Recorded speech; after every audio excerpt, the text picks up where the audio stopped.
You're listening to a segment from the Slumpbuster Podcast. Find the full episode on Spotify, iTunes, the iHeartRadio app, or your preferred podcast platform. Enjoy. We only have the one first-round running back in Clyde Edwards-Helaire, but there's several that are highly touted. Obviously, we have Dobbins in Baltimore. We have Jonathan Taylor out there in Indy. Like I mentioned, Clyde Edwards-Helaire. And, I'm missing on the name.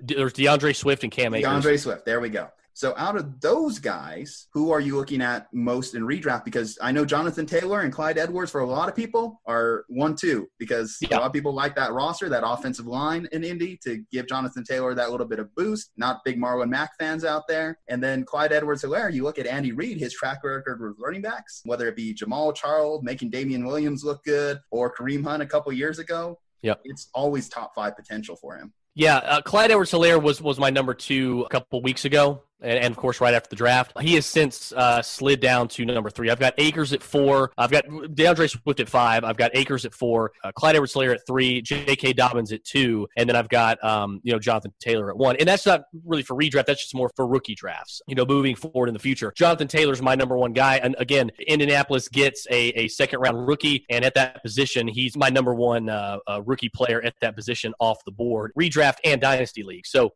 Jonathan Taylor, for me, I think is a lot of people are talking about Marlon Mack, and I get it. Marlon Mack he's not a bad running back, but you have to remember, here's the thing with Marlon Mack, folks. Marlon Mack does not catch passes. You want to know how many passes Marlon Mack caught last year? Anybody want to take a guess? You guys might already know, but you want to take a guess if you don't? I could Google it. Nah. Oh, here we go. Wow. Yeah, that's an ugly number there. I don't know if you want to do the big reveal here, but well, let me tell you this.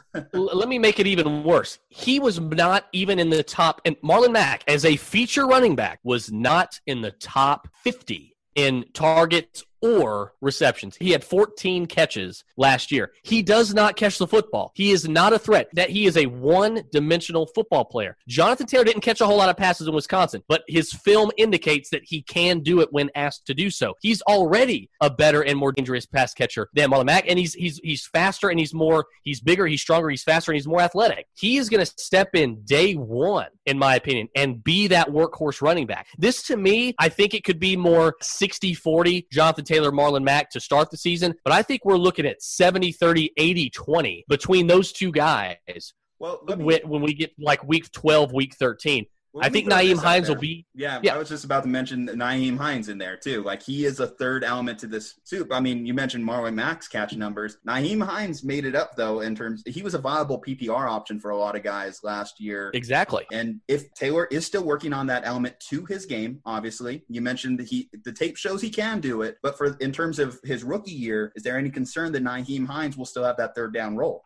I think he will. I absolutely think he will. I think, and going back to a previous discussion we just had, Nyheim Hines is a guy late in drafts that I think people need to target, because I think Nyheim Hines is going to get plenty of pass catches. He'll catch more passes, I think, in 2020 than Jonathan Taylor will. My point with Jonathan Taylor was that he is going to saturate the market in that backfield, so to speak, in running the football, because Marlon Mack's only good at one thing, but Jonathan Taylor is exponentially better at that thing. And Nyheim Hines is the best in that backfield at the other thing. So you're going to see Jonathan Taylor, who's a good pass blocker, he's going to be in on those third downs when they have to protect Phillip Rivers and keep him upright, keep him healthy, right? Because they have that 1 year investment on him. So they're going to want to keep him upright and healthy. He's a better pass blocker than Hines and Mack. So he's going to be in on third down. So that, I think, is also going to be something that hurts Hines. But if they don't want their running back to go, into the flat and into a route, Jonathan Taylor's going to be that guy on third and fourth downs. If they do, if the play call indicates they will, Nyheim Hines will be that guy. It's not going to be Marlon Mack. But now we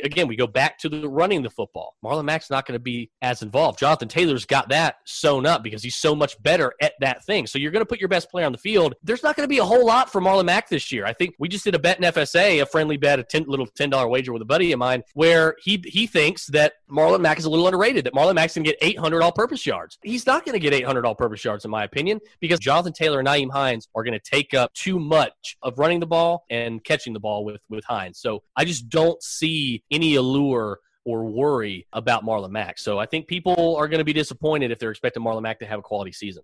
And if you've looked at the history of the NFL the last couple seasons, a rookie running back is either 1, 2, or 3 in total rushing yards. And this is why I'm so high on Jonathan Taylor. I think my hot take was right after the draft that he was going to be the rookie of the year, offensive rookie of the year. He's going to be right there, top 5 at least in rushing yards because, 1, the offensive line is elite. 2, now you're having to worry about the pass because of Phillip Rivers. You have some decent weapons around him. You have 2 tight ends, 2 receivers. So you're actually going to have to worry about the pass now, which is going to open up those run lanes for Jonathan Taylor. So I'm high on him as well. I actually have him right now on our early rankings, him finishing 12 RB overall. So. No, it wouldn't surprise me. And if you look at it, I actually posted something in FSA about this a couple years ago. Almost every year except one, I think. I'd have to find it. I'll see if I can find the exact post. But almost every year, a rookie running back has finished as an RB1. There is a pattern for that. I'm going to see if I can find it real quick. But there is a pattern there that you need to really try to find that rookie running back that's going to have that season, no matter who it is, and find them and sort of lock them up because it's probably going to happen. There's a healthy pattern to that. And again, you don't really know who it's going to be. It might not be. Who knows? Kerryon Johnson goes down. Maybe it's DeAndre Swift. But I do think there is likely to be a running back in, that finishes in the top 12 as an RB1. And I do. If I had to put my money on it, I would say it's Jonathan Taylor for sure. So I'd agree with you there.